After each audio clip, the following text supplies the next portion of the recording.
Live from Darfeasy Studios in Eddyville, Kentucky. It's time for another episode of Darfeasy's TV Recap.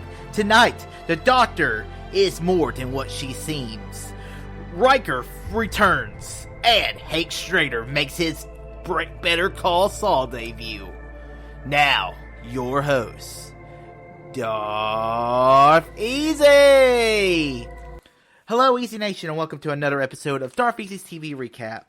So, this is my last episode for a while, mostly because I'm getting ready to go to Florida. I'm getting ready to battle the coronavirus thing that's happening in the world right now. So, let's hope I don't get it, but if I do, I do. If I don't, I don't. So, I just gotta keep my hands away from my face and all that bullcrap. So, but by the time this episode actually debuts, I will be in Florida. I'm playing a lot of cool stuff, going to a cool Yankee game, going to a Renaissance Festival. I'm actually going to a concert, I think, maybe, unless I got canceled. It could have got canceled by now. And then I'm planning on going to the Star Wars park in Hollywood Studios.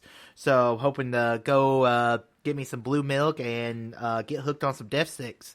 So, next week's episode of TV Recap will be a little late, because I won't get back to town until Saturday, and I don't really plan on watching any TV while I'm on vacation. I kind of want to do that while I'm, I guess, on duty.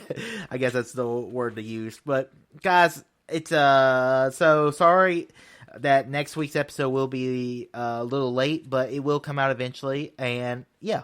So let's get right into it. So let's talk about Doctor Who, Series 12, Episode 10, The Timeless Child.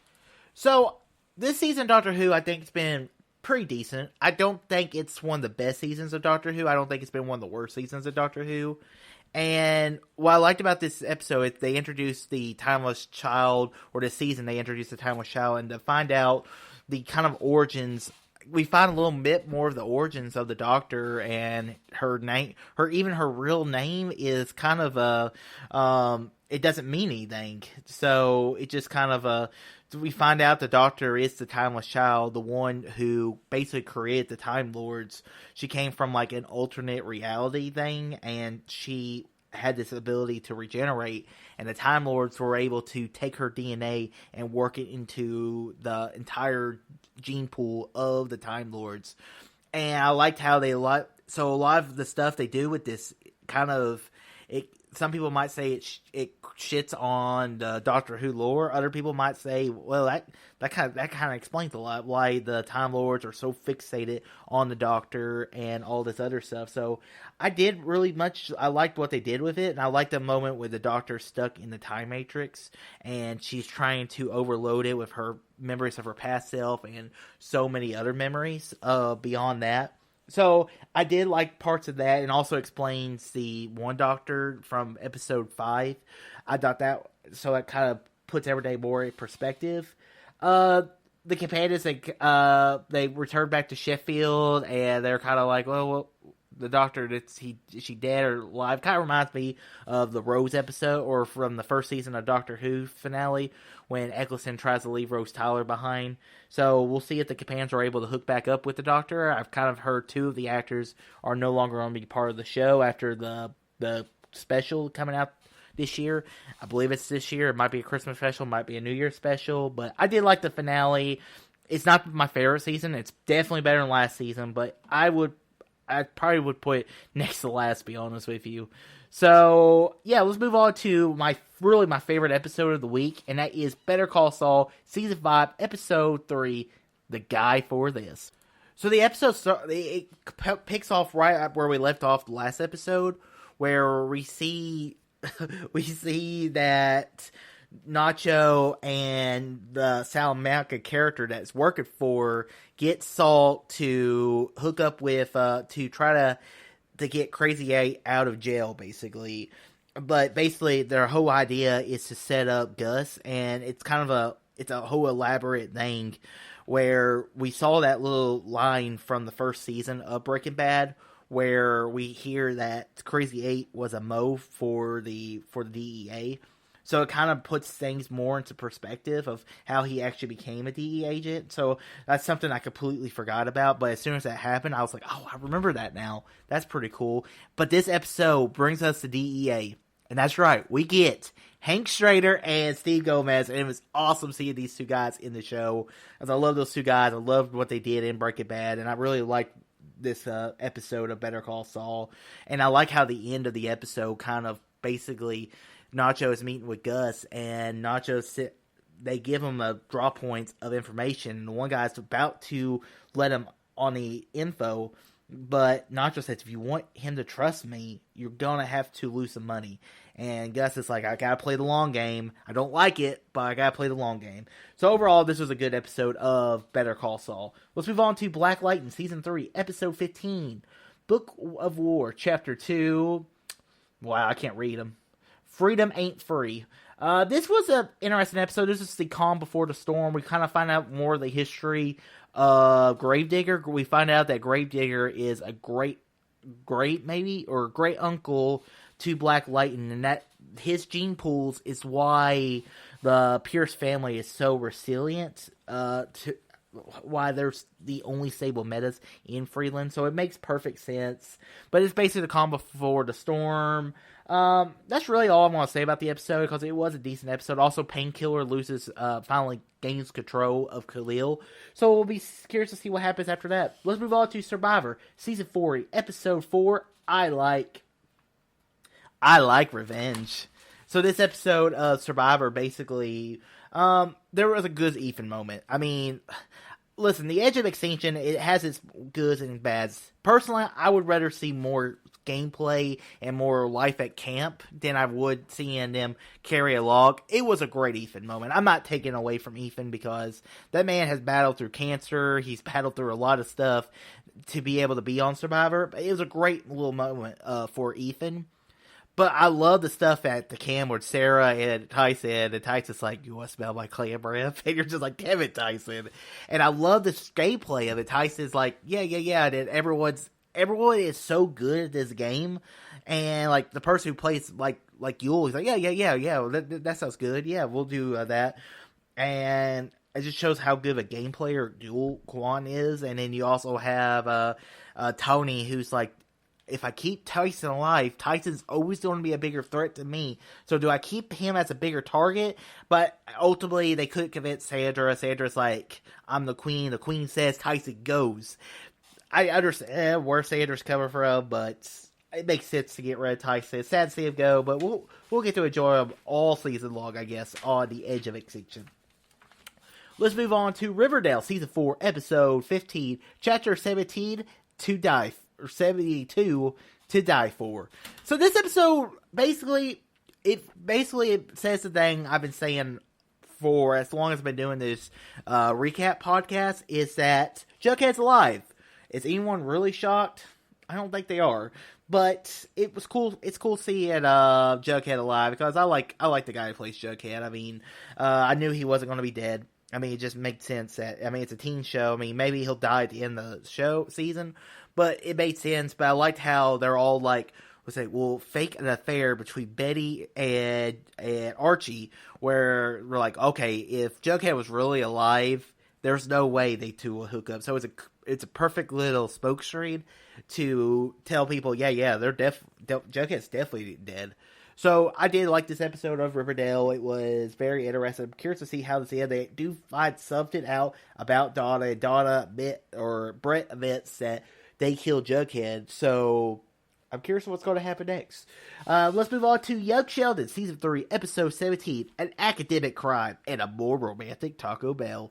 Basically, this episode, we have Georgie. He is going out with the girl he's been going out with for the past few episodes. He takes him to a Mexican restaurant, and basically, he still has feelings for Veronica. I mean, it happens. But Sheldon, it helps Dr. Sturgis out with a theory of his, says it's a little wrong, and he says, well, if you do this, and Sheldon wants he wants half the credit, and Sturgis is like, no, you just kind of gave me your input, and Sturgis is so upset at Sheldon that he's like, I don't want to see you anymore. That's so disrespectful, and makes sense for him. So, I did enjoy this episode of Young Sheldon. Very good episode. Let's move on to Brooklyn Nine-Nine, Season 7, Episode 6, Trying. Funny episode. It takes place over a long period of time of Peralta and Amy trying to get pregnant, and they're like, let's do it the Jake way. We just kind of make it up on Solo side. Amy's like, we need to detail every part of our lives, and then they just become machines, and then they try to do it the Hitchcock way, which is the nasty way, and nothing really works. And also you see Holt learns Russian, so yeah, this is a decent episode of Brooklyn Nine-Nine. Let's move on to Star Trek Picard, Season 1, Episode 7, Nepenthe. This was a cool episode because we get to see Commander Riker and the counselor character from Star Trek The Next Generation. I guess that was her. It looked a lot like her of the few episodes I've watched of her in Star Trek Next Generation and the movies. It was cool seeing Riker back. I love Riker. I think he's a cool character. Jonathan Frakes, he's directed a bunch of episodes of Star Trek. I thought this episode was cool. It was just seeing whenever Picard and Riker come face to face, they still have that chemistry. They still have that great relationship that we saw in Star Trek The Next Generation, the movies, and so much more. I thought it was great seeing them together again, and I really did enjoy Star Trek Picard this week. I thought it was a good episode, and it was cool seeing more of the girl who she's trying to figure out what she is, and she doesn't even think she's an android, but she figures out, she's like, yeah, I am an android. I didn't even put a word to it, but I am. I always thought I was really human. So it's kind of a depressive little moment for her, but we're getting closer to the finale. This was a cool little episode. Like, it was kind of a break a little bit as the episodes go along, and it's going to really rack up the next 3 episodes because this has been a good damn series so far. I'm really liking it. I wish it was like a Netflix series where it was all dropped up at once. So, yeah, let's move on to my next show. Let's talk about Diary of a Future President, Season 1, Episode 8, Mystery of... I don't even know what that says. Man, my handwriting's terrible. So this was the dance episode. Basically, Elena's trying to get ready. She has a mustache, and she wants her first dance to be magical, and Sasha's not showing up. Basically, her and Jesse have kind of... How Sasha is saying, like, hey, I'm good with you, Elena. I don't want to deal with you because everything's about you, and it's kind of a interesting day about the relationship. Friendship. Hopefully they can get back together, I guess. And it looks like the brother character kind of has a crush on the black end. I mean, that's kind of weird. But, I mean, it just shows, I guess, how progressive the show is. But I did like the show. I thought it was a good little touching moment, especially at the end when she puts her head on her brother's shoulder. And just shows that they are a close family. So, yeah, I like the episode. Let's move on to Star Wars The Clone Wars, Season 7, Episode 3, On the Wings of Kredax. So this episode, they rescue Echo. Now they have to get Echo out of this terrible place that he's been stuck in. And this was a cool episode. Once again, it was a cool episode. I'm ready for them to move on from this story. I think we got one more week of this storyline. And after that, we can move on to some really cool Star Wars, Clone Wars stories that I'm actually probably looking more forward to, like seeing of Ahsoka. It was a cool little action. There's not really much to talk about. It was cool seeing Anakin, where Echo says, "Steal the show off, I see," and he's like, "Always, Echo." So it was a cool little episode. Ready to see what happens with Echo, because it looks like there's something in him that may want to portray the main character. So yeah, good episode. Let's move on to the finale. My Hero Academia, Season 4, Episode 19. Prepping for the school festival is the funnest part. This episode we had a couple of days. So basically the UA crew is trying to get ready for the school festival. They're going to do a concert, which is kind of the intro of the show. But really the only days I really want to talk about, we have the Gentle character. He's showing up. He's going to make an appearance at UA. Curious to see what happens there. I was like kind of thinking this guy's kind of like he's not really going to be a real threat, but maybe I'm wrong. But then it was cool seeing Deku where he's traded with All Might to basically he's controlling his power. All Might teaches him when he gets to 20% to use his uses the ferocity to create a brief defense like winds or something. So that was kind of cool because we're seeing Deku get more and more powerful as the seasons go along. And soon he's going to be at that 100%. Not soon, but soon. So guys, that's it for the TV recap this week. Guys, make sure you check out me here every Sunday sometimes, because it will Next week's episode will not come out on Sunday. Once I said, I'm going to Florida, so that's probably not going to happen next week unless I just watch a lot of shows when I come back from Florida Saturday. And I really doubt that because I think there's a lot of TV coming out next week. So it'll probably be, I bet it won't be out till maybe Wednesday. And then March Madness starts that week too. So I might be a little behind for a while, but I will get these episodes to you eventually. Also, guys, make sure you subscribe to the TV Recap Show, though. I do like doing this show. I'm still doing it. It's the longest podcast I've done on solo, and I like doing this show.